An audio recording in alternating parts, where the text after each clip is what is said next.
Hello everyone, this is Captain Hav. Just wanted to check in once again. Again, we miss all of you terribly. We hate that we can't be together on a Sunday as we normally are, but I know we're still staying in contact and communicating. I know a few of you played Heather's fun game online in women's ministry, so that's great. And it's just been good just to see all the engagement that's happening online. We want to encourage you to keep doing that. Today was my first day as principal dad, and it was a great experience to be with my kids all day and help them with their homework as we're starting this new online journey of school. And it was good just to be with them and helping them out. They actually did really great. They had a lot of time to spend in their homework. They spent a lot of good effort. It is an adjustment for all of us, for them and for me, to be here all day doing school together. But I know they're putting a lot of good effort to it. And I know you probably have a lot of those similar stories of what you're doing at home. That's a little bit different now that you have to be at home most of the time. I know it's strange. I know it can be challenging. We just got to keep fighting through it. I also want to encourage you to continue growing in your spiritual faith. It's so important right now to be intentional about what you're doing and not to let the fact that we're not meeting together on Sunday or during Bible study or women's ministry or men's ministry or meeting together as we normally do, to let you become complacent in all that God is wanting you to do right now in your spiritual journey. So keep on reading your Bible, keep on praying, keep on listening to sermons, keep on talking to other people about your faith. All those things need to still continue to happen. So don't stop doing that. And during these days, I think it can be easy to get complacent, and we can't allow ourselves to do that. We got to push ourselves to be intentional about growing, never stop doing that.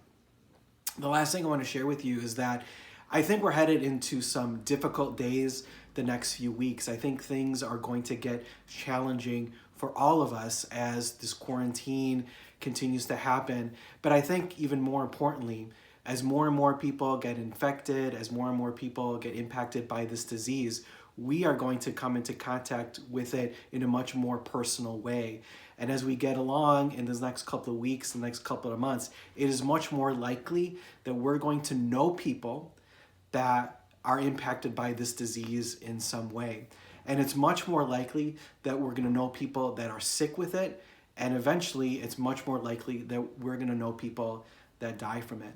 That's a sad reality that I think we need to start wrapping our minds around, of how we're going to react when we're facing some of those things, which is why it's so important that we're spiritually strong and firm in our own faith.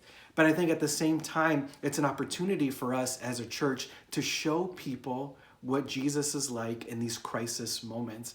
I know we're all spread out doing our own thing in different places and not really being able to engage. But I think we really need to start thinking about how we're going to minister to people around us in unique and special ways in their times of crisis. Because this is a moment for us as Christians that we can really stand out and really show people what God's love is all about in these critical, really difficult moments. They're going to be looking to us and to see how we're reacting and what we're doing in these difficult times. But I think we also need to show how we're going to reach and impact other people. And I'm not saying we need to have any kind of face-to-face contact or any of that, but we have to really think about what are unique ways that we can reach out and be support to people that are going to be struggling in the next few weeks, because people are going to hurt, people are going to struggle.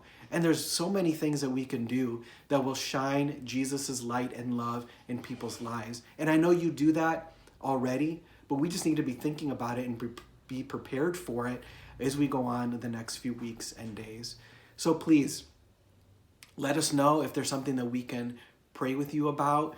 Comment, send us a message, a text, or an email. We want to stay in touch with you. We're definitely praying all the time for all of you and for all that we're going to be going through in the next few weeks as it gets a little bit more difficult.